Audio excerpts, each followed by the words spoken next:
Did you watch Money in the Bank? I did. What did you think about it? The actual Money in the Bank match and the other matches? Starting off was like the tag. God, I can't remember who was all in it. It was the four-way tag match, though, right? To start it all off. Yeah, it I was like believe so. Morrison I and might have to Miz and pull it all up. that. Yeah, yeah. So I'm watching this match and I'm thinking, God damn, it just seems like they're running through everything. Like they're moving so fast on everything. It just everybody was so close knit together that like Do you think a lot of that has to do with no crowd? well, yeah, because without the crowd, when you're out there in front of an audience and you're working through this stuff, a lot of it is when am I going to start feeding up for the next thing? So I got to listen to these people and see when they're hot for it and when they're give them a time to register everything.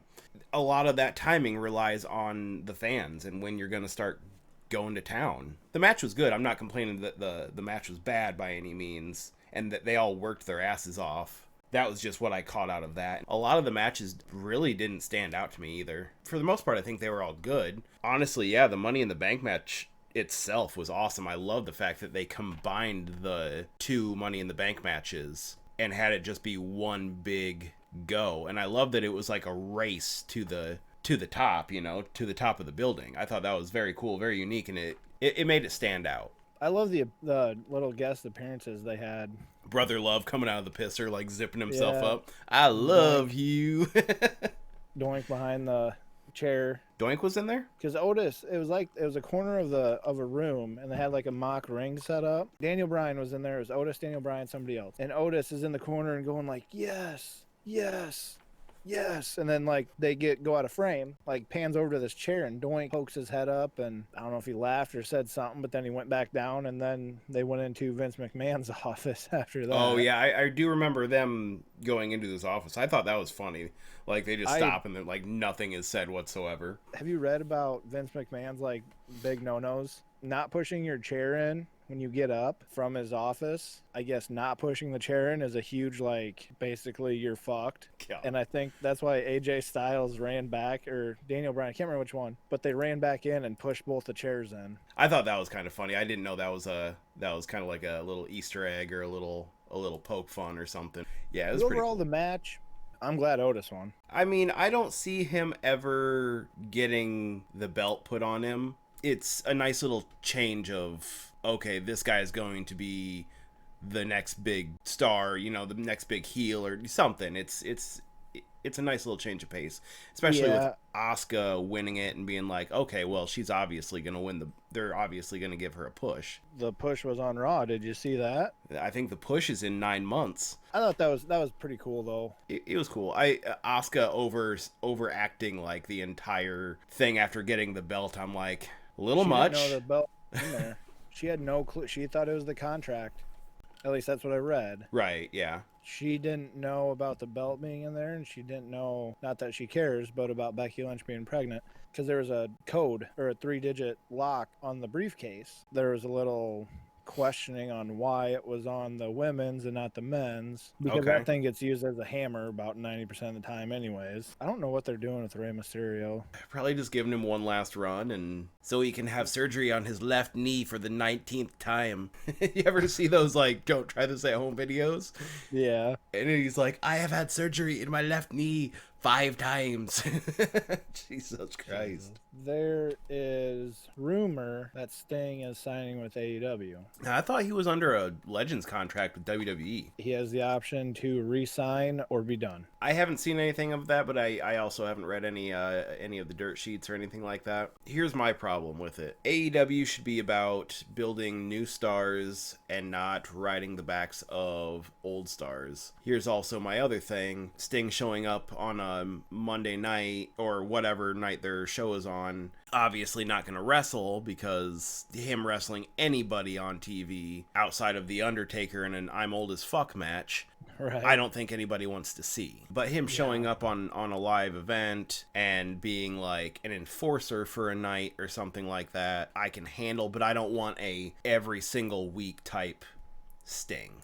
To me, Sting was awesome when he didn't talk, when he just showed up in the rafters, pointed the bat, dropped down from the rafters, whooped people's asses, and went home. Triple H and Sting. I had no problem with the match whatsoever. Them two working their asses off, that was fine. I did not feel as though Triple H should have gone over. Sting should have won the match and just given him his last hurrah into the sunset, and then he can come back at next year's WrestleMania and fight The Undertaker for a retirement versus retirement match or something like that. Right. Sting should be used in small doses if he's going to be used, and it should not be wrestling. He can come in, whoop ass with his baseball bat, drop a DDT, or do some stinger splashes. I'm fine with that, but outside of that, no bueno. So AEW, with the way it is, I feel it kind of is looking for the fan base of like you and I, of the Attitude Era, the Ruthless Aggression Era. So I think they play the name game an awful lot with who they can get in and who they can push. Because like Jericho,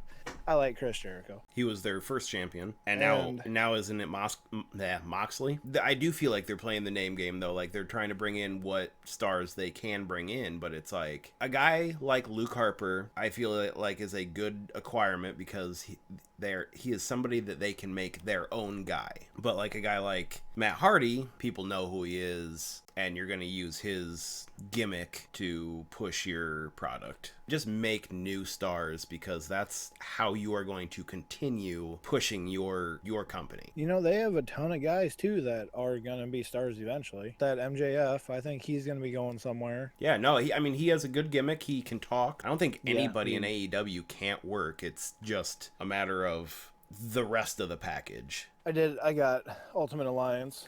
It's fun. It is fun. And the only thing, they've got cool characters on there and stuff. It looks so good. It does, yeah. No, I really enjoyed it from beginning to end. It did get to a certain point where it's like, okay, I just want to beat this fucking game. It's got a cool story too, and a lot of the boss battles are super awesome. I wish I was streaming it because I actually sit through the cutscenes and shit. Well, shit, yeah, I streamed most of it when I was playing it. I think you were there for one of the streams, and one of the nights I was streaming it was one of the best streams I've ever had. I mean, I was drunk as fuck playing that game, and like, holy shit, there's so many people in here. Well, it expands so far out because it's like, okay, it's a video game, and then it's Marvel, and then there's a lot to talk about with that shit. Yeah, I mean, it was a hot game at the time. What was one game you absolutely had to have on release day? I feel like as a kid, I didn't like know what release days were, but you just kind of found it in store. Yeah. Except for I knew if a Zelda game was coming out because that was just my thing. I think it was Modern Warfare 2. And I've been to other like midnight releases, but like we were literally out there at midnight and we're in line. Yeah, there's so many weirdos out there. Like, oh yeah. Like, of course there's some fine people out there. Not all of them are weirdos, but we of course had to get stuck behind this one weirdo who was like, oh, hey guy, yeah, we should party. Like, we should like get together and like play like together sometime and all this and blah blah blah. Hey, like, what's you guys' phone numbers? And then like the people who worked at the video games etc come walking by and they're like, hey, here's some free stuff, here you go. And he's like, oh, do you have any tape decks or whatever? Like, I guess they're little skateboards or so. I didn't know what they were, but tech decks, that's what they are. And he's like, oh yeah, these are so cool. And he was like, he got down on the sidewalk and he started like ramping up. It's like, what the hell? And he like we got our copies and we're getting out the door and he's like, hey, let's you guys want to exchange numbers or what's your game names or whatever. I'm like, Nick, get in the car, let's go abort. It's like, this guy's gonna wear our skin. The Xbox 360s came out Monday night, actually at midnight, and we went right from school to Walmart and sat in line from 4 to midnight. It got so shitty that they turned it into a raffle, and we were like, we'll just say 5 through 10 in line. Like, we were there, we were getting them. People started getting so shitty. They're like, all right, fuck you guys, it's a raffle now. If you won, you could just give your tickets to somebody else, and you could go through the line as many times as you wanted. Dude, the first guy that won, he got it, and then he like gave us his tickets, so we split him up. We all ended up getting them that night, but it just turned into a shit show. The cops were there. I got interviewed on Channel 9 about it because my buddy had used my phone to call them. Anyway, they came out to Mom and Dad's the next day and interviewed me about it, and I'm just like, shit. Yeah. I can just see your dad, Jory, why the fuck is the news here to talk to you? Oh, see, they weren't home when the news showed up, and they wanted to go in the house to Oh, interview, God. like in front of, like in my room where I played games. I'm like, no, that won't fly with my mom and dad. I'm just standing in front of the garage. Well, then here comes dad pulling in the driveway. I'm like, fuck. I turned on my PlayStation for the first time in 2 weeks, and I get a Call of Duty update, and it's 93 gigs. That was the size of the game when I first downloaded it. What? Why? Why does it take that much just for an update? What are they updating? I don't know, but that's the only game I have on my Xbox, so I don't really worry about it. I haven't touched the game in so long that it repulsed me. I was like, no, I'm not going to update this. I'm actually going to delete it, and I'm going to get rid of it. How's your Arbor Mist treating you tonight? It's White Zin, brah. Oh, sorry, bro. In a box? No. I'm not playing Slap the Bag tonight. Well, I will later. Have you ever seen like some of the older N64s, like the Zelda, the Donkey Kong? I haven't seen a Zelda one, which that I would be down. Like I would pay monies for that. But you'd be paying monies for it. I've seen like the clear, like the green clear system, like 64 systems and stuff like that. Those 64s. were, I don't remember what those were called. They had a line of them. Like, I think the Toys R Us edition is the most expensive, but some of these, they had a Hey You Pikachu edition. Okay, so I'm looking up like old consoles. What do you got? The Pokemon Stadium set, that sells for $350 in box. But like the Pikachu Nintendo, that's selling for $500 now. I mean, back in the day, like when it was new, it was $199. No, you're fine. I just PS4 Pro 500 million edition. So I assume that's the milestone of 500 million sold. That's worth $720. Yeah, that's ridiculous. It's God of War PS4 Pros worth $850. Yeah, I think you can get stickers, like skin stickers, to like put on your systems to do this sort of shit. Oh, this is like painted. Oh, is it like custom painted? It's like, no, it's not custom. It's like factory made, but they're not stickers. They're like, did you ever play Seaman on Dreamcast? Yes, I did. Yeah, there's a Seaman Christmas edition Dreamcast that sells for $2,500. That's insane. The Cuphead Xbox One X is $3,000. No, Seaman though, I played the hell out of that game like so many times over. I taught my tadpole how to like curse and stuff. Gold Legend of Zelda Game Boy Advanced SP, $20,000. What? Oh, my Lanta. That's pretty cool though. This Nintendo The Minish Wii Cap right here, one. Oh, that's cool. made of 22 karat gold and 78 diamonds. Wait, legit? Yes, this is an actual console made. You can only play Wii Sports on it. You can't play anything else on it? How much do you think it's worth? Gold Yes, plated. 78 diamonds. Now, are they princess cut or? Flawless diamonds, it says. I'm going to shoot a number 50,000. Almost. 433,000 is what this sold for. Almost. Do you prefer buying physical copies of games or just downloading them? Because I know I've asked you Yeah. about games, Switch games mainly, and you've just said that you don't have any physical copies. Yeah, so I used to be all about physical copies because I would buy a game, I would play it, and then I would acquire a couple of them, and then I would take them in, trade them in, and then use that credit to buy a brand new game. For a while, for like 3 or 4 years, I didn't pay a dime. Were you like a game hoarder back in the day? I mean, back in the day, maybe, but that's just because I didn't have the means of driving to a store and like trading them in and stuff. I'd go to GameStop, but it would be like buy 3 get 1 or buy 1 get 1 half off. So it's like, oh, I better get like 4 games. Well, before all this shit happened, I would stop at the game store at least once a week on my way home. They know me by first name. Right.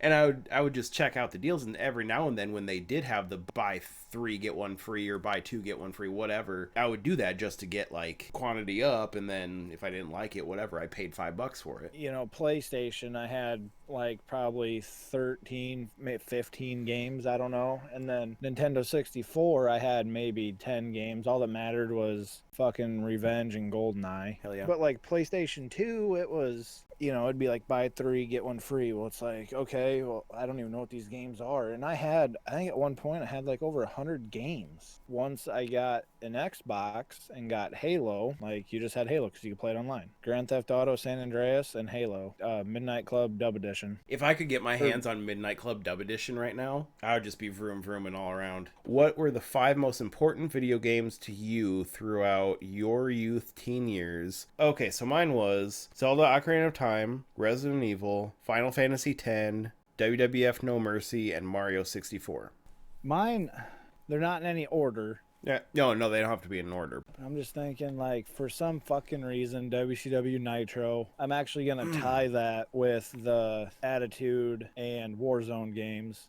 The day I found GoldenEye, RE2. I played RE2 first, and then I went back and I played the director's cut of Resident Evil. We'll just throw Super Mario World in there, because I played the shit out of that. Dude, the OG Mortal Kombat's boss. I had Mortal Kombat 3 Ultimate. Mortal Kombat 3 did not have Scorpion. He's such a like iconic character. I can't believe he wouldn't be in it. I think he's right. Damn. But he wasn't in it. So then they released Ultimate. Like after that, I've never been big into like platform fighters. I've tried to get back into them, but I just can't. I'm just not good at like. I think you and I played through Mortal Kombat 10. Yeah, I played through the story of Mortal Kombat 10, and then I got rid of it because I was like, okay, I need a story to like get me through a game, but I'm just not gonna play a platform fighter. I don't know. It's just I played not my cookie. through the story, and then I went 2-0 online, and then got rid of it. The story was dope. Like, I kind of want to play the new one just for the story. I want to get 11 just for the story, but I'm not paying that much for a fucking 3-hour story. E-Honda, I was the dude who would pick E-Honda or Blanca and just hide back corner and just fucking spawn the attack like a bitch and then damage you in that time. Right, just crouch in the corner and like that's what I did on Mortal Kombat. I hid in the back corner, and when people got close, it was uppercut. Yeah, I would have ripped your controller out of your hand and thrown it. Do you watch like the esports now of Street Fighter 5? And dude, it's insane on how watching these motherfuckers play. I miss arcades. I really do. So I know arcades can't really be a thing anymore because of like people don't make arcade games anymore. But how about bars that actually put big TVs all over the place, consoles, and you pay for a certain amount of time to sit there and like drink, play games? Like, I think that would be dope. I think that would be a good idea. Hey everybody, thanks for watching the Son of a Glitch podcast. We hope you enjoyed it, and if you did, smash that subscribe button. Follow us on Twitter for when the show goes live. Follow us on Twitch to catch us live, and we'll see you next time.